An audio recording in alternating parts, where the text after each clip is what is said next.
Trekking गिअरची ओळख या सिरीजमध्ये मी माउंटेनियर स्नेहल गिरडे तुमचं स्वागत करते। या 5 चुका हेड टॉर्च असेल तर आवश्यक टाळा।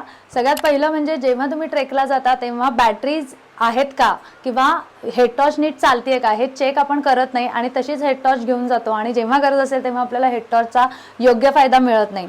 दुसरं म्हणजे एक्स्ट्राच्या बॅटरीज, कधी कधी हेड टॉर्चमध्ये सेल असतात म्हणून आपण ब्लाइंडली काही होत नाही किंवा ते सेल चालेल या उद्देशाने निघून जातो आणि नंतर कळतं की माझ्या हेड टॉर्चची पॉवर कमी कमी होते, म्हणजेच आता बॅटरी रिप्लेसमेंटला आली आणि आपल्याकडे स्पेअर्स नसतात।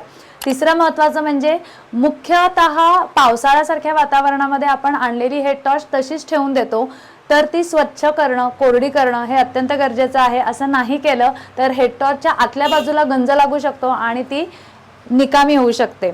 चौथं सगळ्यात महत्त्वाचं म्हणजे जी हेड टॉर्च आहे त्याचे प्रॉपर फीचर्स आपल्याला माहीत आहेत का। कधी कधी असं होतं ते फीचर्स असतात पण आपल्याला योग्य वेळी ते वापरता येत नाही। फॉर एक्झाम्पल रेड लाईटचा वापर तुम्हाला अत्यंत मदतीची गरज आहे पण रेड लाईट यामध्ये आहे किंवा तो कसा वापरायचा हे जर फीचरच माहीत नसेल तर फीचर असून देखील त्याचा फायदा होत नाही। आणि पाचवं आणि सगळ्यात महत्त्वाचं म्हणजे हेड टॉर्च आपण योग्य ठिकाणी योग्य बॉक्समध्ये ठेवतोय का, कारण हेड टॉर्च आपण कुठेही टाकून दिली तर त्याची ग्लास फुटू शकते आणि ट्रेकच्या वेळेला ती तुम्हाला उपयोगी पडणार नाही।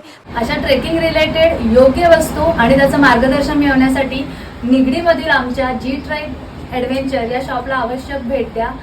अशा छोट्या छोट्या माउंटेनिअरिंग टिप्ससाठी मला फॉलो करा, तुमची trek expert Snehal Girde GTribe.in। Thank you.